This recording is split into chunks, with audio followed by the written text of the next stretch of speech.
Esto es urgente y devastador. Las propias redes Z-blogger rusas, usualmente controladas, ahora claman en pánico absoluto. Un batallón completo del 30º Regimiento Motorizado fue literalmente aniquilado en horas, en las líneas del territorio de inestabilidad. Los mandos de Moscú, en su ciega y despiadada ambición, siguen arrojando a sus hombres al frente. Hombres, muchos de ellos alcohólicos y drogadictos, a misiones suicidas y sin sentido. Su beneficio, mantener una fachada a cualquier precio, mientras se desangran. ¿Cómo es posible que una cúpula militar ignore las súplicas de sus propios soldados? ¿Qué ocultan? ¿Qué está llevando a esta carnicería deliberada y absurda en el frente? Olvídenlo. Este no es el ejército invencible que Putin proclama, es una fuerza descompuesta, minada por la ineptitud, corroída por la desesperación. Aquí, la vida de un soldado no vale ni una bala. La verdad más brutal del conflicto. Díganos en los comentarios desde qué país o ciudad nos sintoniza. Los propios Z-bloggers rusos confirman el 18 de septiembre el pánico y las bajas masivas del ejército de Putin cerca de Alexeyevka, en el óblast de Sumy. Miles de familias rusas viven en la agonía de la incertidumbre. Sus seres queridos son enviados a una trampa mortal. En este momento están destruyendo brutalmente el segundo batallón del 30º Regimiento de Fusileros Motorizados al entrar en Alexeyevka. Revelan con pánico los Z-bloggers, palabras que resuenan como una advertencia funesta. Sí. Es la cruda verdad desde el frente de batalla. Una verdad que el Kremlin intenta ocultar a su pueblo. No hay control táctico sobre el avance. La Brigada 810, que debía guiar a las tropas, no proporcionó absolutamente ningún apoyo ni orientación. Los hombres son conducidos bajo la observación constante de drones enemigos, en pleno día, bajo la cegadora luz del sol, convirtiéndose en un blanco fácil y expuesto. Creyeron que la lluvia ayudaría a cubrir su avance. ¡Qué idiotas! La ingenuidad o la imprudencia de sus superiores es asombrosa, casi suicida. Esta es una táctica suicida de los comandantes, una condena a muerte para la infantería que está siendo aniquilada metódicamente y sin piedad. Los soldados no avanzan de uno en uno, como deberían, sino en grupos expuestos de 4 a 10 hombres. Un solo dron enemigo es suficiente para borrar una unidad entera del mapa, dejando un rastro de destrucción. Los comandantes no tienen ni idea de la situación real sobre el terreno. Un fallo catastrófico de inteligencia. Es una pérdida total de control, una situación catastrófica que cuesta vidas preciosas. Las órdenes de asalto dadas son inútiles, letales, carecen de cualquier lógica militar o estratégica. El terreno mismo se convierte en un arma letal en manos del adversario. Un río, aparentemente insignificante, se convierte en un obstáculo infranqueable y una trampa mortal para las tropas rusas que intentan cruzar. El país en la frontera con la Federación Rusa controla estratégicamente esta zona, permitiendo la eliminación efectiva y sistemática de las tropas rusas durante los cruces fluviales y los intentos de avance. A los que entraron del 30º Regimiento bajo Alexeyevka les disparan con todo lo posible, denuncian los mismos Z-bloggers, subrayando la magnitud del fuego enemigo y la desesperación. Los pocos supervivientes intentan escapar en un sálvese quien pueda desesperado. Por ahora, ante tal carnicería, no introducen nuevos grupos en este infierno. Es una pesadilla que se repite, un patrón devastador que nadie parece querer detener. ¿Cómo es posible que los propios comandantes rusos estén condenando a sus hombres a una muerte segura con órdenes tan irracionales? Pero la verdad detrás de estas decisiones es aún más oscura y perturbadora. ¿Están siendo traicionados desde dentro? Lo revelaremos en nuestro próximo análisis. Las órdenes absurdas de los comandantes rusos están provocando una carnicería sin precedentes. Miles de nuestras vidas, nuestros valientes hombres, se pierden en una vorágine de decisiones que carecen de toda lógica militar, dejando a sus familias destrozadas y a la nación en una profunda consternación. Los Z-bloggers, voces vitales de la verdad y el pulso del frente, no pueden creer lo que ven, y sus acusaciones directas contra la cúpula son un grito de alarma que resuena con furia y desesperación. Estos comandantes, según los Z-bloggers, demuestran una completa incomprensión de la situación sobre el terreno, revelando una pérdida total de control en la toma de decisiones críticas que afectan directamente a la vida de miles. Las órdenes emitidas no buscan una ventaja táctica o estratégica, sino que se centran en el objetivo suicida de tomar el sector a cualquier precio. Un imperativo que ignora por completo la desventaja táctica inherente y la flagrante falta de recursos. Nuestros soldados en la nación en conflicto carecen de lo más básico: munición adecuada, apoyo aéreo efectivo, inteligencia precisa y, lo que es aún más grave, un entrenamiento que los prepare para estas misiones imposibles. Se les envía a la muerte con escudos humanos, sin ninguna posibilidad real de éxito y con una indiferencia brutal hacia su sacrificio. Tal es la gravedad de la situación que los propios Z-bloggers no dudan en calificar estos actos como un crimen contra la patria. Comandantes no tienen ni idea de la situación. Pérdida total de control, citan desesperados desde el frente y añaden con una voz temblorosa de indignación: si esto no es un crimen contra la patria, ¿qué es? Esta brutalidad, esta negligencia criminal, no solo mina la moral de nuestras tropas, sino que socava la confianza en el alto mando y pone en peligro la seguridad de nuestra propia nación. Se está pagando un precio insoportable en vidas humanas por una incompetencia que raya en la traición, una traición que debe ser expuesta y erradicada. La verdadera batalla no está solo en el campo de combate, sino en la lucha interna contra la incompetencia que devora a nuestras propias filas. Pero la tragedia se agrava aún más al observar la ubicación exacta de estos desastres. ¿Qué significa la situación en Alexeevka para el control fronterizo? Permanezcan con nosotros, porque el siguiente análisis revelará la escalofriante verdad de cómo esto afecta nuestra seguridad nacional. Alexeevka está ahora bajo una inminente amenaza de cerco completo, rodeada desde 3 flancos. Esto significa que cientos de nuestros valientes soldados están al borde de ser atrapados en una ratonera, pagando el precio más alto por errores de cálculo imperdonables. La vida de cada uno de ellos pende de un hilo frágil, expuesta a una verdad brutal en la que los planes del mando superior se desmoronan ante la vista de todos. La situación es verdaderamente crítica en esta zona fronteriza, justo entre las regiones de Sumy y Kursk, un área que el Kremlin, según sus propias palabras y promesas a la población, buscaba asegurar a toda costa para proteger nuestras fronteras. Nuestros analistas, con datos concretos y reportes sobre el terreno, nos advierten ahora que los planes originales de Putin, esos mismos que meses atrás planteaban la creación de una zona de amortiguamiento que se extendería profundamente hasta Sumy, han fracasado estrepitosamente. Recuerdan la retórica triunfalista y las garantías de seguridad que nos brindaron. Hoy, el panorama es desolador y la realidad es innegable. Vemos cómo el país que empieza por U ejerce una presión militar implacable, forzando a las unidades rusas a retroceder, no solo deteniendo su avance, sino empujándolas de Sumy hacia Kursk. Este movimiento estratégico, esta inesperada ofensiva del vecino occidental, invierte drásticamente la narrativa de control y avance que insistentemente nos prometieron.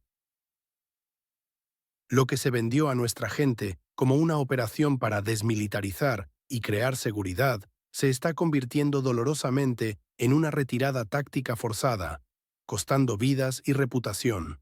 La antigua República Soviética ha demostrado no solo una resistencia inesperada y tenaz, sino una alarmante capacidad de contraataque que transforma un supuesto avance nuestro en una desesperada y sangrienta lucha por la supervivencia en los campos alrededor de Alexeevka.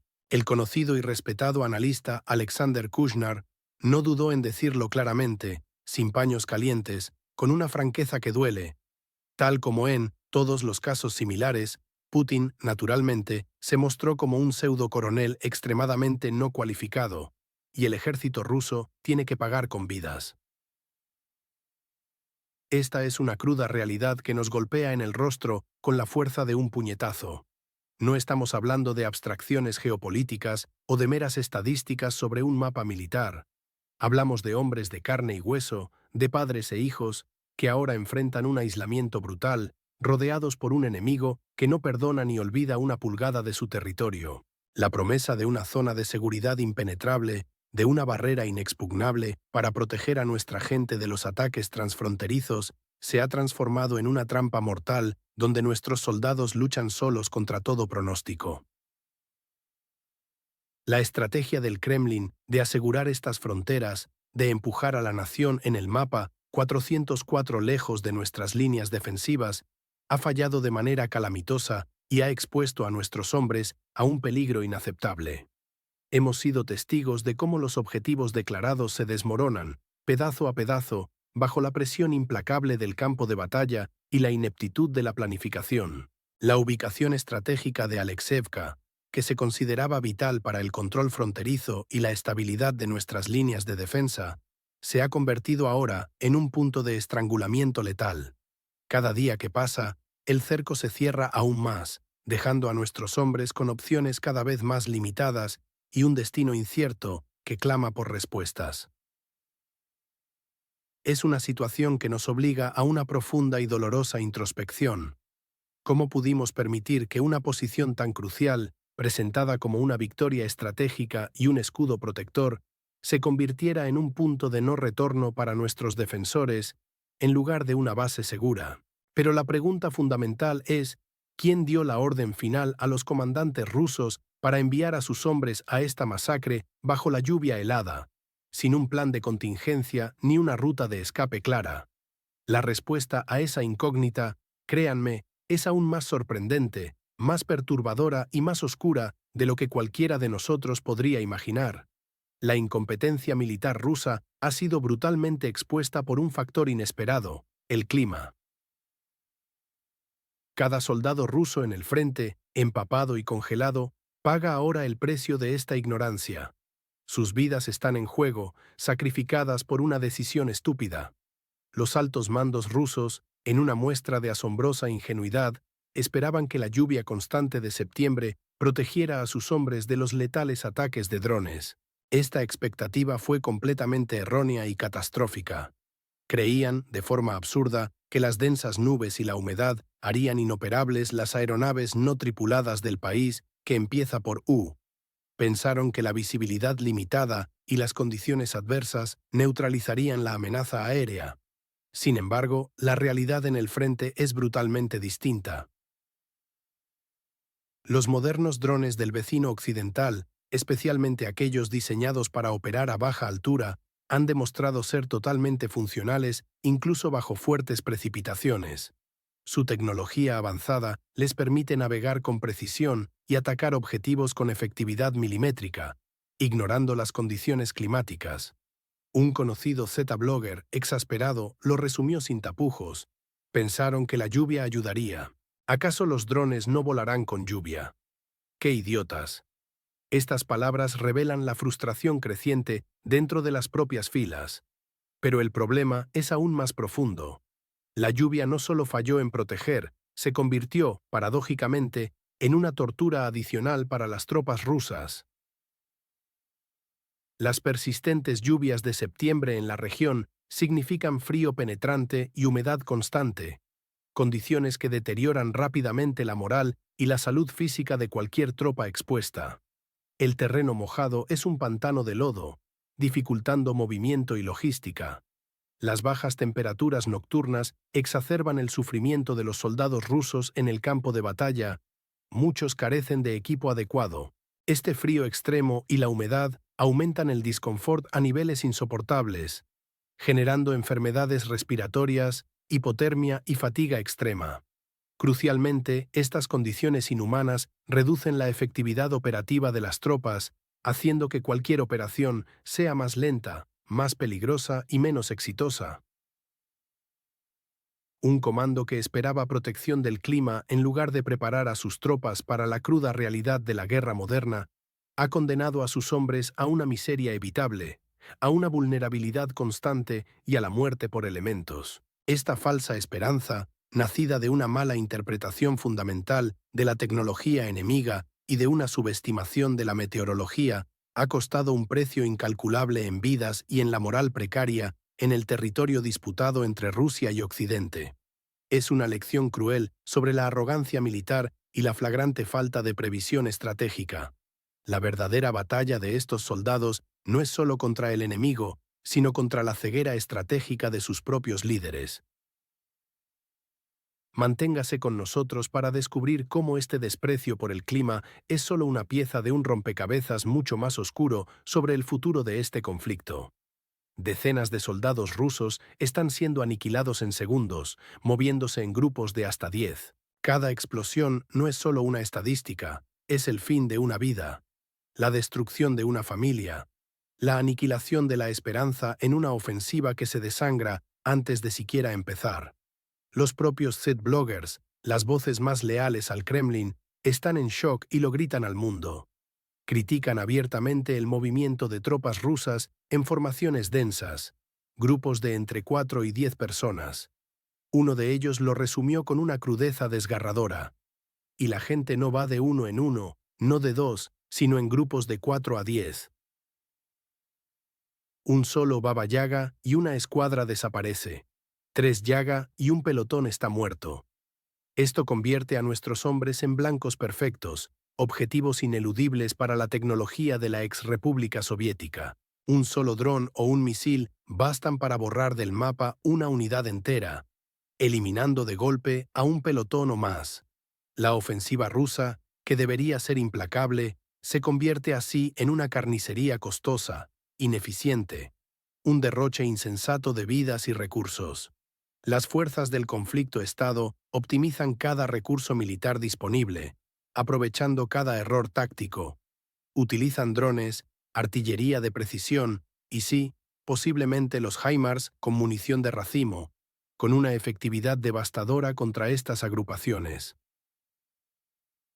Las municiones como los proyectiles GMLRS, repletos de miles de bolas de tungsteno, encuentran en estas formaciones densas un escenario ideal para maximizar su letalidad, pulverizando todo a su paso. Cada día, los datos revelan que la táctica rusa de agrupar soldados solo facilita la aniquilación, no el avance. La pregunta que nos consume es: ¿negligencia criminal por parte del alto mando o una desesperación tan profunda en las filas que ciega a quienes dan las órdenes? Pero la verdad más oscura espera: ¿quiénes son realmente los soldados que son enviados a estas misiones suicidas? ¿Y por qué siguen órdenes que los condenan a una muerte tan predecible? La élite militar de Putin se desvanece, dejando paso a la más espantosa realidad: drogadictos y alcohólicos en la primera línea de combate. Imaginen el horror de una familia cuyo hijo es enviado al frente, no para luchar, sino para ser carne de cañón, incapaz siquiera de sostener un rifle por su propia adicción. Esta es la desoladora verdad que afecta a quienes están destinados al conflicto. La realidad es desgarradora. En Alexevka, los llamados refuerzos no son más que personal sin capacidad de combate. Estamos hablando, una vez más, de alcohólicos físicamente débiles y drogadictos. Un Z-blogger lo confirma sin tapujos. A los que están en Alexeevka los relevan por personal extremadamente no apto para el combate.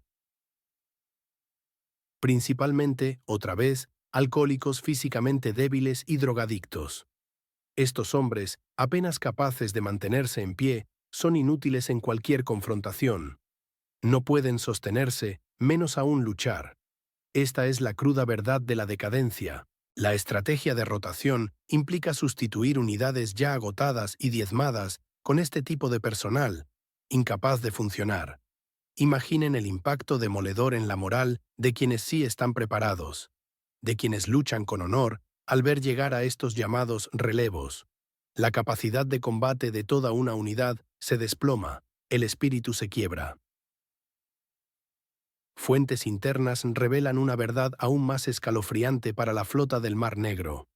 Aproximadamente el 70% de ellos son alcohólicos crónicos y drogadictos, según reportes de Chechka o GPU. Estamos hablando de 7 de cada 10 nuevos reclutas. de la espina dorsal que se supone debe defender los intereses del país. Esta es la nueva y trágica realidad que enfrentan las fuerzas en la exrepública soviética. La degradación del personal es total. La capacidad de combate real se desploma. La supervivencia de estas unidades se convierte en una quimera inalcanzable, una misión condenada desde el inicio. Los líderes, al parecer, han sacrificado la efectividad militar por el simple hecho de llenar huecos, ignorando las consecuencias catastróficas. Y aquí viene lo más escalofriante: la élite militar rusa ha sido diezmada y lo que queda es un espectáculo aterrador. ¿Pero qué significa esta brutal degradación para el futuro de las operaciones y para el destino mismo de la situación? 70% de los nuevos reclutas en puestos clave de la flota del Mar Negro son alcohólicos crónicos y drogadictos. La élite de infantería de marina, antes intocable, se ha transformado ahora en un vertedero para el lastre humano. Un foso donde se arrojan a aquellos que deberían ser el pilar de la defensa. Es la cruda y dolorosa realidad de cómo se destruye el potencial de un ejército desde dentro, cómo se desmorona la moral y la eficacia. Permítanme exponer la verdad que intentan ocultar. En la flota del Mar Negro hay una crisis sistémica, innegable, de la que nadie puede ya escapar. Se cancelaron las vacaciones de manera masiva, privando al personal de un descanso vital, y las unidades están repletas, sí, pero la calidad de ese personal es lo que realmente aterroriza a los mandos. A los puestos clave, cruciales para la operatividad de las tripulaciones, se contrata masivamente a recién llegados, a menudo sin la preparación adecuada, sin la disciplina mínima exigida en tiempos de conflicto. Como revelan fuentes internas de una fiabilidad incuestionable, de estos combatientes recién incorporados, el 70% son alcohólicos crónicos y drogadictos. Repito, 70%. Imaginen el impacto devastador que esto tiene en la moral de los soldados experimentados, en la cohesión de las unidades y, lo que es más crítico, en la capacidad de combate efectiva de toda la flota. Es un número que golpea con la fuerza de la verdad, que desnuda la cruda realidad de un problema que ha alcanzado proporciones alarmantes.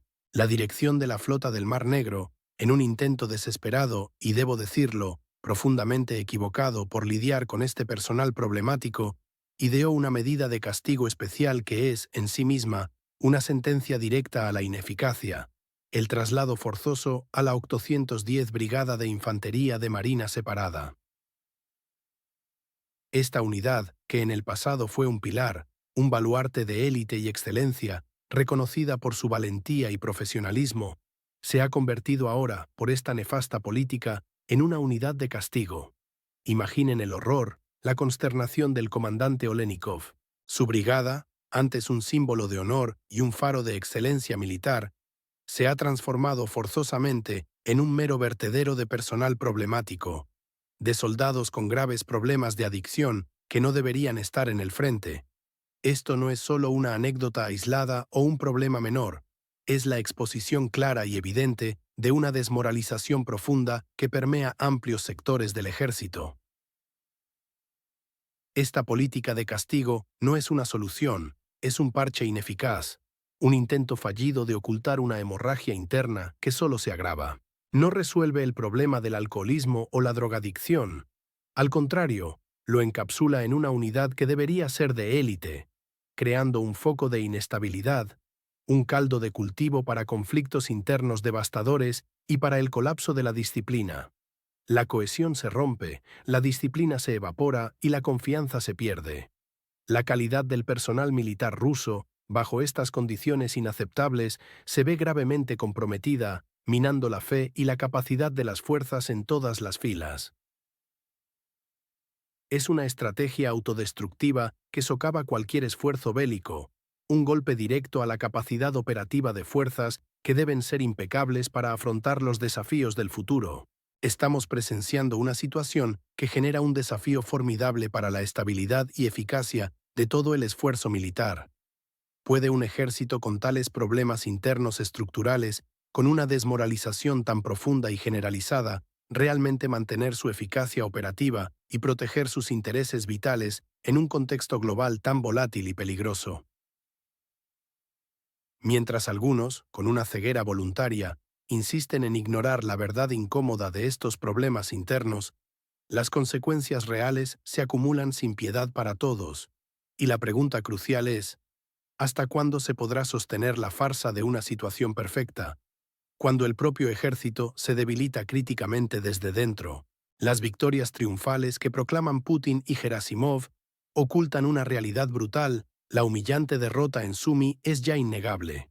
Cada palabra de triunfo se desmorona frente a la verdad irrefutable del campo de batalla, dejando a las familias en una incertidumbre agónica y exponiendo la fragilidad de un relato diseñado meticulosamente para el engaño. Alexander Kushner lo expresó con una crudeza asombrosa, una que perfora la densa neblina de la propaganda. Todo esto ocurre bajo las animadas arengas de Vladimir Putin y Gerasimov de que el ejército ruso avanza por todas partes. Y hemos visto cómo avanza por todas partes. Estas palabras, cargadas de un sarcasmo doloroso, resuenan con una alarma particular cuando examinamos los hechos concretos sobre el terreno.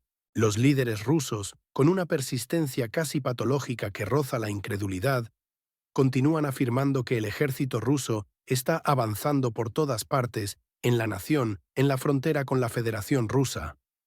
Pero ¿cuál es la verdad que se nos oculta? La que no quieren que escuchemos. Los eventos recientes en Sumi y Alexevka son una refutación contundente, una bofetada directa a esa narrativa.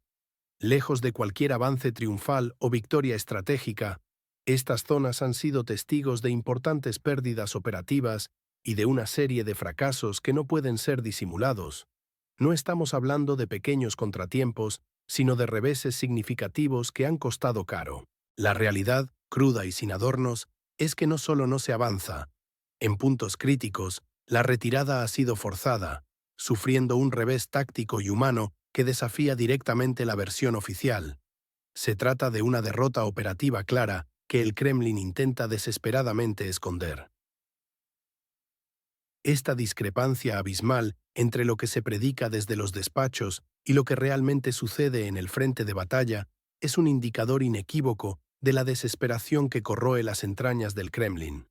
Están absolutamente forzados a difundir propaganda sobre victorias inexistentes, a construir castillos de arena con mentiras, solo para mantener una fachada de éxito ante su propia población, que empieza a cuestionar, y ante la comunidad internacional, que observa con escepticismo. Es un acto de malabarismo extremadamente peligroso, una apuesta desesperada con el riesgo constante de que la verdad se derrumbe de un momento a otro, arrastrándolos a todos consigo. La situación ha alcanzado un punto de inflexión tan crítico que incluso los llamados Z-bloggers, que tradicionalmente han sido los más acérrimos defensores y amplificadores del discurso oficial, han comenzado a reportar estas dolorosas derrotas y fracasos operativos. Esto no es un detalle menor, es un síntoma inequívoco de una crisis de tal magnitud, de una verdad tan penetrante que ya no puede ser silenciada ni maquillada por ningún filtro propagandístico. Su desesperación es tan palpable, sus mentiras tan evidentes, que su propio aparato de propaganda está empezando a desmoronarse desde dentro, incapaz de contener la avalancha de la realidad. Las contradicciones son demasiado grandes, el costo humano demasiado alto. Este engaño flagrante, esta burla a la inteligencia de todos, plantea una pregunta demoledora. ¿Hasta cuándo podrá sostenerse esta farsa ante los ojos del mundo y, lo que es más importante, ante los ojos del pueblo ruso que merece la verdad? Los detalles que se revelan son aterradores, un escalofriante atisbo de lo que realmente sucede, pero la pregunta crucial es, ¿qué pasará ahora? ¿Podría el estado conflictivo lanzar una contraofensiva aún más devastadora, una que no solo revele la magnitud total de esta mentira, sino que también cambie drásticamente el curso de este conflicto? Alexevka se ha convertido en la tumba de la ofensiva, un fracaso rotundo que resuena ya en el Kremlin. Cada vida perdida allí no es solo una estadística, es una grieta más en la estabilidad de toda la región y una amenaza directa para nuestra seguridad. El mundo observa con una mezcla de horror y expectación cómo se desenvuelve esta catástrofe sin precedentes en Alexeyevka. La realidad es cruda, una verdad ineludible que los medios occidentales intentan ocultar. Si la situación en este territorio inestable no cambia en los próximos 2 o 3 días, la operación rusa en Alexeyevka se considerará, sin lugar a dudas, un fracaso total. Un fracaso estrepitoso que podría no solo revertir el rumbo de la confrontación, sino que dejará una cicatriz imborrable en la estrategia militar global. Alexander Kushner, un analista de peso, lo confirma sin rodeos, con una honestidad brutal que pocos se atreven a mostrar. Si en los próximos 2 o 3 días la situación no cambia, creo que incluso sin ningún informe de los Z-bloggers, quedará claro que esta ofensiva ha fracasado. Aunque, según entiendo, esta ofensiva ya ha sido detenida por su falta de perspectivas. Esta declaración es demoledora. Es una admisión tácita de la gravedad de la situación desde dentro de las filas que apoyan la operación. Una señal de alarma que nadie puede ignorar. ¿Pero qué implica esto realmente para el futuro inmediato? Esto implica que el tiempo se agota y la ventana para revertir este desastre, para consolidar cualquier avance, se cierra implacablemente ante nuestros ojos. La tensión es palpable. Se esperan con gran ansiedad informes oficiales y nuevas imágenes de las fuerzas del país en la frontera con la Federación Rusa en los próximos días, revelando la verdadera extensión de su despliegue y sus intenciones. El grupo de seguimiento en el campo de batalla, Deep State, conocido por su precisión y su capacidad para monitorear los movimientos de tropas en tiempo real, podría confirmar cambios sustanciales en la situación de Alexeyevka muy pronto, poniendo fin a cualquier duda sobre la magnitud de la debacle. La realidad es brutal e innegable, una verdad que nos golpea con la fuerza de un martillo. Si las cosas siguen así, si la posición no se fortalece de manera decisiva, existen altas posibilidades de una contraofensiva del vecino occidental. Una vez que las tropas rusas se agoten por completo, exhaustas y diezmadas en Alexeyevka por el desgaste implacable, la puerta estará abierta de par en par para un golpe devastador por parte del ex-socio de Occidente. Este escenario no es una mera especulación, es una conclusión lógica e inevitable, basada en los informes que ahora empiezan a filtrarse a través de las grietas de la censura. Este desarrollo podría alterar drásticamente el equilibrio de fuerzas en la disputada zona del norte del Mar Negro, empujando la situación a un abismo aún más profundo e impredecible, con consecuencias incalculables para la seguridad de Europa y del mundo. La fragilidad actual es palpable, y cada hora que pasa sin un cambio significativo aumenta la tensión y el riesgo de un desenlace catastrófico. Este fracaso no es aislado, es un síntoma de una planificación defectuosa, de una subestimación peligrosa del adversario y de la injerencia constante de fuerzas externas. La estrategia de desgaste se vuelve peligrosamente contra quien la ejecuta, y las consecuencias se pagan con la vida de los soldados y la moral de la nación entera. El verdadero peligro es que esta debacle no es un punto final, sino el preludio de una escalada mucho más violenta, que nadie, ni siquiera los más optimistas, puede prever, poniendo en jaque toda la estabilidad europea. Permaneced atentos, porque en nuestro próximo análisis desvelaremos la verdad inquietante sobre otro lugar, Konstantinovka, y lo que su destino significa para todos nosotros. Konstantinovka se consolida como el próximo cementerio militar para las fuerzas rusas, replicando los errores de Alexeyevka. Esta pesadilla no solo se repite, sino que arrastra a más hombres a un destino fatal, una tragedia que podría haberse evitado. Los problemas que enfrentaron nuestras fuerzas en Alexeyevka no fueron lecciones aprendidas. Ahora una situación idéntica, y quizás más sombría, se despliega en Konstantinovka. Las tropas rusas, una vez más, se topan con graves dificultades al intentar superar los obstáculos hídricos, una constante letal en el frente de la Bivshaya Sovetskaya República. No hablamos de grandes ríos como el Dnieper, sino de innumerables arroyos, canales de riego y zonas pantanosas que, bajo el fuego enemigo y la vigilancia constante del adversario, se transforman en trampas mortales. Estos obstáculos, que parecen insignificantes en los mapas operativos, se convierten en barreras insalvables, devorando equipos pesados, blindados y hombres con una frialdad implacable que hiela la sangre.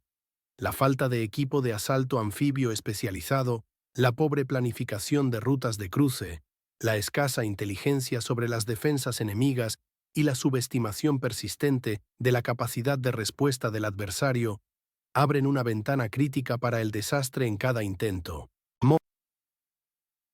Este escenario no hace más que brindar nuevas y valiosas oportunidades para que las fuerzas de la nación en la frontera con la Federación Rusa inflijan bajas significativas, debilitando nuestras líneas defensivas, fracturando nuestra moral y deteniendo nuestros avances cruciales en sectores clave. Alexander Kushner lo ha advertido con claridad meridiana. Esto también aplica a Konstantinovka, donde el enemigo también tiene problemas muy serios, de lo que hablaremos en uno de los próximos episodios. Sus palabras resuenan como un eco de una realidad ineludible que muchos prefieren ignorar. Y no es solo un obstáculo físico impuesto por la geografía, es una falla sistémica de planificación estratégica y táctica que se repite una y otra vez, una sangría constante de recursos vitales y vidas preciosas que se pierden por lo que parecen ser errores evitables e inexcusables. La historia de Alexeyevka se está reescribiendo en Konstantinovka con la misma tinta roja de la sangre de nuestros soldados, pero quizás con un número de víctimas aún mayor y consecuencias más profundas. Un recordatorio brutal de que los mismos errores producen los mismos resultados catastróficos y previsibles. Este patrón de ineficacia en el cruce de agua amenaza con paralizar no solo batallas específicas, sino comprometer la visión general de la operación y el objetivo estratégico a largo plazo. La desesperación se asienta entre las filas cuando los soldados ven a sus camaradas caer no por el valor superior del enemigo, sino por la incapacidad de cruzar un simple arroyo o un canal bajo fuego constante y bien dirigido. El alto mando debe reconocer y abordar esta vulnerabilidad recurrente con la máxima urgencia antes de que se convierta en una debacle estratégica aún mayor, una que podría cambiar el rumbo de este conflicto de manera irreversible y sellar un destino sombrío. Este es un frente silencioso, pero devastador, cuya factura se paga con la vida de nuestros hombres. La verdadera pregunta es, ¿cuántas vidas más serán sacrificadas antes de que se entienda esta cruel lección? En nuestro próximo episodio profundizaremos en los detalles de estos fracasos y revelaremos la magnitud real de esta crisis. Casi 10.000 euros ya han sido desviados a un fondo lituano para la compra de drones, alimentando la máquina de guerra en el país que empieza por U. Cada céntimo de ese dinero no traerá paz, sino más desolación, más vidas destrozadas en las trincheras, más dolor para la población civil que vive bajo el yugo de un conflicto artificialmente prolongado. Descubrimos hoy una pieza crucial en el complejo engranaje de cómo Occidente no solo apoya, sino que directamente orquesta la prolongación del conflicto en la exrepública soviética. La llamada Nerver Foundation, una entidad lituana que se presenta como benéfica, se ha propuesto una meta de recaudación escalofriante, 20.000 euros. No para medicinas, no para refugios, sino para drones de fibra óptica. Estos aparatos no tripulados, avanzados y silenciosos, están destinados a unidades de la Dirección Principal de Inteligencia del Estado vecino y a la 9ª Brigada de sus Fuerzas Armadas. Esto no es, en absoluto, una acción de defensa pasiva. Es una inversión directa en la capacidad ofensiva y de espionaje. La Fundación ya ha conseguido casi 10.000 euros. Como lo ha confirmado Alexander Kushner, la organización benéfica lituana Nerver Foundation, que actualmente está recaudando 20.000 euros para drones de fibra óptica para 2 unidades del territorio inestable, ya ha recaudado casi 10.000 euros gracias a ustedes. Escuchen bien esa frase, gracias a ustedes. ¿A quién se refiere exactamente? A la gente honesta que, engañada por la narrativa, cree estar ayudando a una causa justa. O a aquellos intereses ocultos que buscan prolongar esta tragedia a toda costa. Este dinero, canalizado convenientemente a través de plataformas como PayPal y cuentas bancarias directas, Es una inyección de combustible a una hoguera que ya consume vidas a diario. La promesa, cínica en su esencia, es acelerar el suministro de estos drones. Acelerar, no el camino hacia una solución pacífica, sino la espiral de destrucción, la capacidad de recolectar inteligencia para más ataques y, en última instancia, más bajas. Estas contribuciones solidarias, envueltas en un manto de altruismo, son en realidad una financiación directa para una guerra por delegación. Una guerra que no les pertenece a los ciudadanos de a pie, sino que ha sido diseñada meticulosamente para debilitar a la Federación Rusa, para crear una zona de inestabilidad crónica en su frontera occidental. Los drones, esos pequeños ojos mecánicos en el cielo, se transforman en herramientas de vigilancia constante y de ataque selectivo, pilotados por manos que se encuentran a miles de kilómetros de distancia, a quienes poco les importa el verdadero destino de la gente común en esta región políticamente turbulenta.